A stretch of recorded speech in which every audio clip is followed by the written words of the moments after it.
A former women's college swimming star is taking aim at the White House proposal to rewrite Title IX to include regulations on transgender issues in schools. Riley Gaines testified on Capitol Hill today about her experience competing with trans swimmer Lia Thomas and having to share the same dressing room. And we only became aware we would be undressing next to a man was when we had to see a man undressing while we were simultaneously undressing.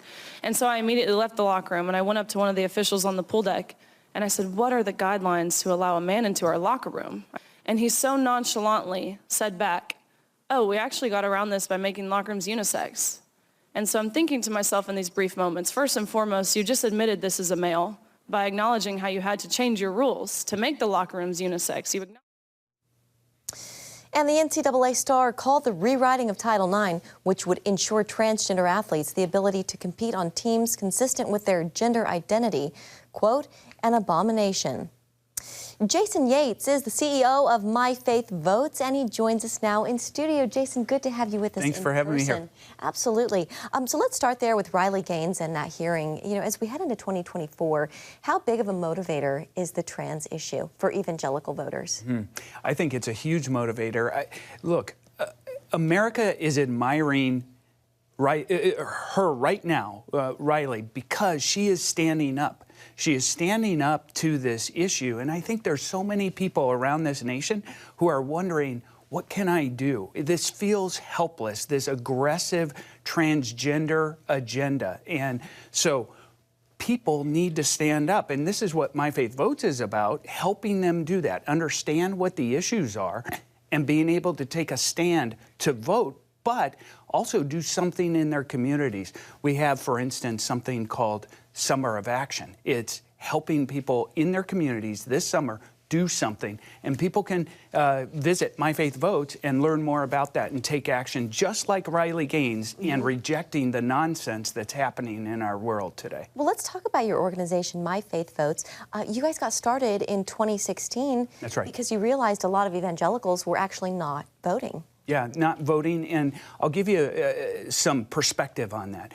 That's the equivalent of the entire voting population from 22 states. So that's a huge opportunity.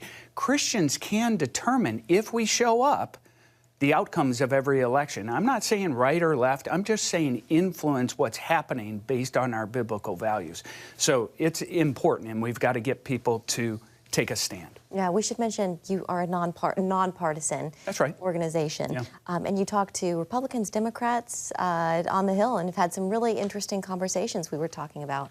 Yeah, I've had some great conversations with even Democrats in their office, people who are pro-life, who are saying, I need help navigating this, because I recognize, and I think we all do, if you look at the Democratic platform, it has no room for a pro-life agenda. But these individuals are very much struggling through that and saying, what can I do to make a difference? And we're helping them in that way. It's important work that you guys are doing.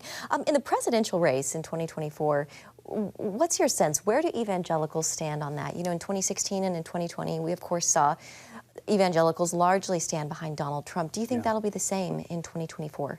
It's a little bit hard to say right now. I talk to a lot of people. There are some very supportive of Donald Trump, and there are some who are looking for a different option. And so I think we're in a place where we've got to, where Christians are going to struggle a little bit. And the challenge, I think, is that we don't sit on the sidelines if our person isn't the nominee, right? And we don't sit on the sidelines if we're maybe slightly concerned about election integrity. The way that we impact the elections and the outcomes and the issues that we care about is by showing up and voting no matter what. Make the best choice that we possibly can. Yeah, and you were saying that is actually something you were concerned about, is depressed turnout in 2024. It is, and it's why we have a massive campaign to reach and motivate Christians. We're equipping them with tools like a voter guide. No matter what zip code you're in, you can see from the top of the ticket down to the bottom of the ticket where candidates stand on issues and make the very best choice that you can. All right, Jason Yates with My Faith Votes. It's great to have you in person this evening. Thanks, you so much for stopping by our studio. Appreciate it.